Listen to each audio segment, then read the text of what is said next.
पत्रकारिता से जुड़े रहे। तो हरिवंश नारायण सिंह कहीं नहीं कहते हैं वो अपने आप को, हरिवंश कहते हैं। जयप्रकाश नारायण सिंह जयप्रकाश कहते हैं।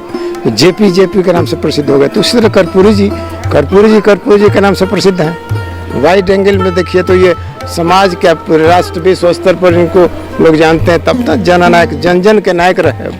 ऐसा थोड़े थे कि सिर्फ उस अपने समाज से जन्म लिए, समाज में पले बढ़े, उसके नायक नहीं रहे ना। जन के नायक मिले, उनको जननायक की उपाधि दी गई। जयंती मानाइए, पुण्यतिथि मनाइए, लेकिन उसके नाम पर राजनीति रोटी मत नहीं सकी। ये मेरे कहने का तात्पर्य। बहुत बड़ी मैंने राजनीति को है या षड्यंत्र का है महान व्यक्तियों के साथ कि चुनावी माहौल में ही उन्हें याद किया जाता है। तो कर्पूरी जी को जननायक इसलिए कहा गया ना कि वो नीचे तबके के लोगों के बारे में सोचे। वास्तविक समाज के जो आजकल समाज सेवी आजकल जो कहे जा रहे हैं, तो वो समाज सेवी नहीं, वो सामाजिक कार्य करता थे। भूमियार जो समाज के लोग हैं वो उनको अपनी थाती मानते हैं। कर्पूरी ठाकुर जी को जो जननायक हुए उनको उनके समाज के लोग अपनी थाती मानते हैं। इन लोगों की जो विचारधारा है वो वैश्विक रही है और जनमानस से जुड़ी रही है। समाज के अंतिम सीढ़ी के लोगों के लिए भी सोच उनकी थी, वो वैश्विक स्तर की थी और बृहद स्तर पर थी। उन्होंने इतना बड़ा काम भी किया।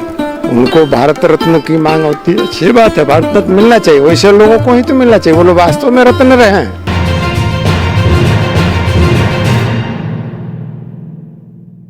क्या कर्पूरी समाज के जितने भी लोग हैं वो अभी के दृष्टिकोण में कहाँ हैं?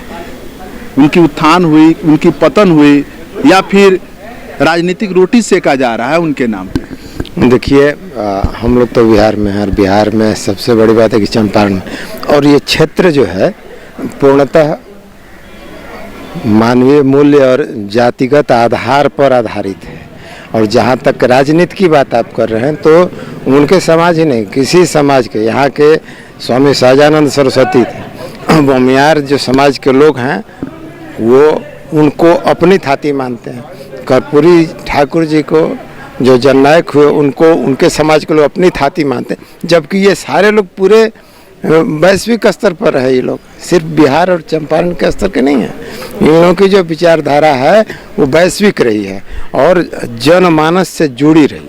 तो कर्पूरी जी को जननायक इसलिए कहा गया ना कि वो नीचे तबके के लोगों के बारे में सोचे। वास्तविक समाज के जो आजकल समाज सेवी आजकल जो कहे जा रहे हैं, तो वो समाज सेवी नहीं, वो सामाजिक कार्य करता थे। समाज के अंतिम सीढ़ी के लोगों के लिए भी सोच उनकी थी, वो वैश्विक स्तर की थी और बृहद स्तर पर थी। उन्होंने इतना बड़ा काम भी किया। मुख्यमंत्री रहते हुए उनके पिताजी पर थप्पड़ मारा था किसी जमींदार ने उनके गांव का, लेकिन उन्होंने उस पर FIR नहीं किया। आज का दौर होता तो पकड़ के जेल में ठूस देता लोग। हाँ, ये सब राजनीतिक रोटी सेका जाता है। लेकिन उन्होंने ऐसा नहीं किया। वो वास्तव में सोशलिस्ट थे, समाजवादी थे और सामाजिक परिकल्पना को लेकर चले। तो उसके कारण वो उस मुकाम तक पहुँचे।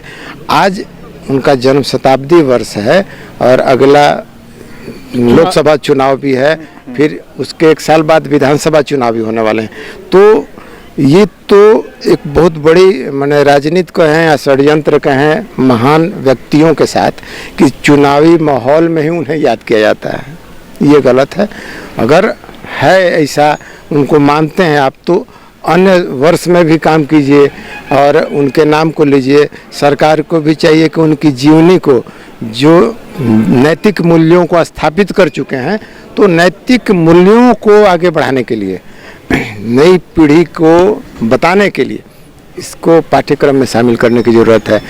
वो कर्पूरी जी हैं तो उनके समाज के लोग जो भी सोचते हैं तो सिर्फ चुनावी के समय मत सोचें, अन्य समय सोचें कि उनकी जीवनी से हम अपने जीवन में आत्मसात करें, उनकी जीवनी को उतार लें, है ना, आत्मसात कर लें और तब आगे बढ़ें, समाज के लोगों को दिशा दें।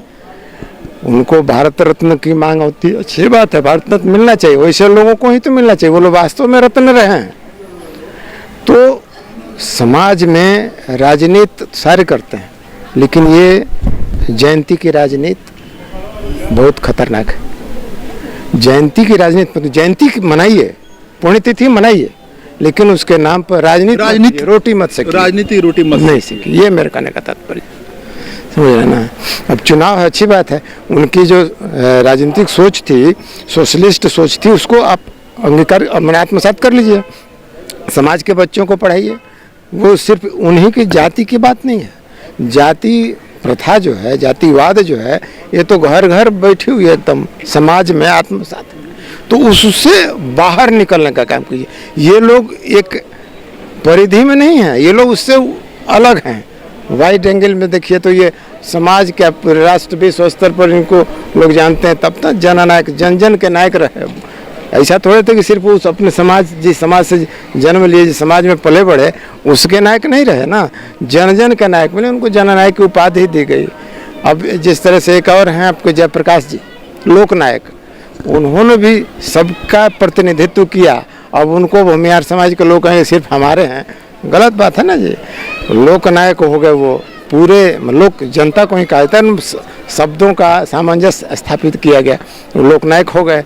आज देखिए उनके तर्ज पर जयप्रकाश नारायण सिंह कोई नहीं कहता, जयप्रकाश जी लोग कहते हैं, कर्पूरी जी लोग कहते हैं। तो और 74 आंदोलन के जो साथी लोग हैं, वो अपने नाम से अपना सरनेम हटा दिए। उसमें से कभी क्या बोलते हैं, वो राज्यसभा में हैं, ये हरिवंश जी पत्रकारिता से जुड़े रहे, तो हरिवंश नारायण सिंह कहीं नहीं कहते हैं, वो अपने आप को हरिवंश कहते हैं।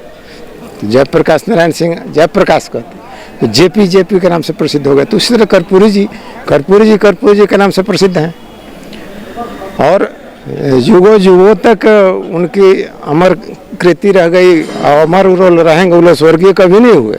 जब तक नाम है वो लोग अमर हैं। अच्छा, इस कॉर्पोरेट जी जिस समाज से आते थे, उस समाज का उत्थान हुआ या ना हुआ, कि आज भी वही उस जगह पे ही? पहले से तो बढ़ा जरूर है, समाज के लोग आज भी पढ़ रहे हैं, न्यायिक क्षेत्र में हैं लोग, चिकित्सा के क्षेत्र में हैं लोग, राजनीतिक क्षेत्र में, हर क्षेत्र में लोग आए हैं, लेकिन वो स्थान अभी तक नहीं प्राप्त कर सके जो कर्पूरी जी ने प्राप्त किया। तो उसका प्रयास करना होगा, हर फील्ड में लोग हैं, और प्रयास करने से होगा, क्योंकि लोग एक सीमा में बंध जाते हैं, और सीमा में बंधने के कारण ही जो माने गिरावट आ जाती है, कमी आ जाती है। आप सीमा से अलग हटकर काम कीजिए। कर्पूरी जी अगर बंद गए होते कि सिर्फ हमको अपने समाज का काम करना है, तो लोकनायक जननायक नहीं बनते, उपाधि तो नहीं मिलती लोकनायक और जननायक। उन्होंने अपना घर बनवाया क्या आपने देखा? नहीं, उन्होंने तो अपना, मतलब कि वो जमीन से उठे हुए इंसान थे, तब तक उन्होंने अपना घर तक नहीं बनाया। लेकिन आज के दौर में एक बार एमएलए बन जाइए, एक मुखिया बन जाता है, तो उसको देख रहे हैं ना, उसके दरवाजे पे थार तक आ जाती वही बात है। तो उन्होंने अपने लिए नहीं, समाज के लिए किया, जनता के लिए किया। तो कर्पूरी जी के जीवनी से प्रेरणा लेने की आवश्यकता है, न कि राजनीति की रोटी सेंकने की। हाँ, आप समाज को, आप इतना है तो आप गरीब लोगों को देखिए, अपने समाज में करना है, किसी भी समाज का हो, गरीब बच्चे हैं उसको किताब दे दीजिए, पढ़ने के लिए कहिए, भूख लगी है उसे नहीं है खाना, उसको रोटी दीजिए। ये समाज सेवा हुआ। तो सामाजिक कार्यकर्ता आज तो कुछ करो ना करो, अपने से स्वयंभू समाज सेवी बन जाइए और सीखते रहिए।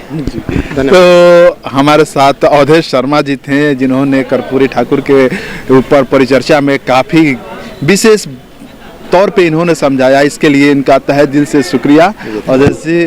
और इसके साथ विशेष चर्चा में फिर आपसे मिलेंगे, ऐसे ही आप हमारे साथ बने रहें, तब तक के लिए धन्यवाद।